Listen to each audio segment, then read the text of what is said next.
जिस दुर्योधन ने भरी सभा में द्रौपदी का अपमान किया, उसी दुर्योधन से मिलने वो उसके मरते समय क्यों गई? क्या ये बदला था या छुपा हुआ कोई रहस्य?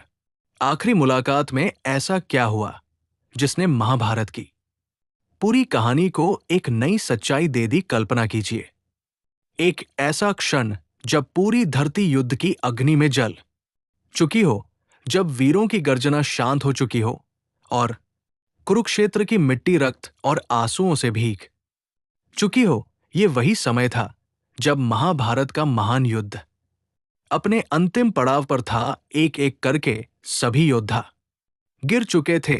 भीष्म द्रोण कारण सभी इतिहास बन चुके थे और अब उस युद्ध का सबसे बड़ा पात्र कौरवों का गर्व दुर्योधन अपनी अंतिम सांसें गिन रहा था। लेकिन इस कहानी में एक ऐसा मोड़ आता है जो आज भी लोगों के मन में सवाल पैदा करता है। एक ऐसा सवाल जिसका जवाब शायद 99% लोग नहीं जानते। फिर क्यों जिस द्रौपदी का अपमान दुर्योधन ने पूरी सभा में किया था, जिसकी चीखें आज भी इतिहास में गूंजती है, उसी दुर्योधन से मिलने द्रौपदी उसके मरते समय क्यों गई?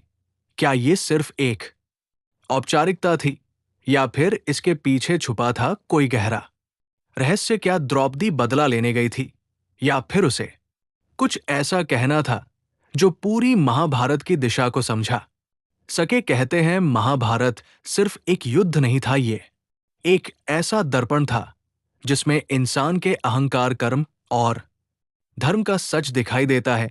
और इस दर्पण में दुर्योधन और द्रौपदी की ये आखिरी मुलाकात एक ऐसा सच उजागर करती है जो हमें जीवन की सबसे बड़ी सीख देती है। सोचिए, जिस स्त्री का चीर हुआ, जिसे अपमानित किया गया, वो उसी व्यक्ति के सामने खड़ी है जो अब असहाय होकर मृत्यु की प्रतीक्षा कर रहा है। उस पल द्रौपदी के मन में क्या चल रहा होगा?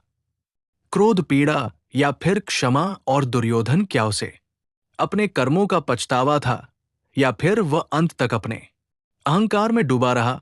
आज की इस कथा में हम आपको महाभारत के उसी रहस्य से रूबरू कराएंगे जिसे बहुत कम लोग जानते हैं। ये सिर्फ एक कहानी नहीं है, ये एक सच्चाई है जो आपको सोचने पर मजबूर कर देगी। तो अंत तक इस वीडियो को जरूर देखिए, क्योंकि आगे जो होने वाला है वो आपके दिल और दिमाग दोनों को झकझोर देगा। लेकिन दर्शक बंधु, महाभारत की इस रहस्यमयी और गहन कथा को आरंभ करने से पहले एक अत्यंत महत्वपूर्ण बात जान लेना आवश्यक है। हमारे प्राचीन ग्रंथों में कहा गया है कि महाभारत की कथाएं केवल सुनने के लिए नहीं होती, बल्कि इन्हें समझने और अंत तक जानने के लिए होती है। यदि ऐसी कथा को बीच में छोड़ दिया जाए तो वो आधी सत्य, भ्रम और गलत समझ पैदा कर सकती है। आज की ये कथा दुर्योधन और द्रौपदी की उस आखिरी मुलाकात से जुड़ी है जिसे बहुत कम लोग जानते हैं और जिसे समझे बिना महाभारत के इस रहस्य का असली अर्थ कभी स्पष्ट नहीं हो सकता। ये सिर्फ एक कहानी नहीं है, ये अहंकार, कर्म और धर्म के टकराव का सजीव उदाहरण है। अगर आपने इसे अंत तक सुना तो शायद आपको जीवन का एक ऐसा सत्य मिल जाए जो आपके सोचने का नजरिया बदल दे। इसलिए आपसे विनम्र निवेदन है, इस कथा को अंत तक अवश्य देखें, क्योंकि हो सकता है इसमें छिपा एक छोटा सा संदेश आपके जीवन की दिशा बदल दे।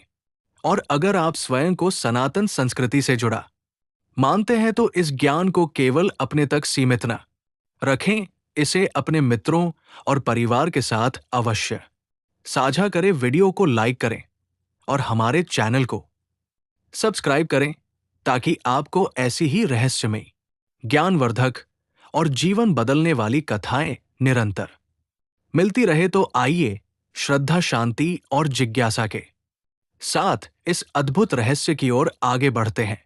कुरुक्षेत्र की धरती पर उस दिन एक अजीब सा सन्नाटा पसरा हुआ था। कुछ ही समय पहले जहां शंखनाद, रथों की गर्जना और योद्धाओं की हुंकार गूंज रही थी, अब वहां केवल हवा की धीमी आवाज और बिखरे हुए अस्त्र शस्त्र पड़े थे। सूर्य अस्त की ओर बढ़ रहा था, मानो वो भी इस विनाश को देखकर थक चुका हो।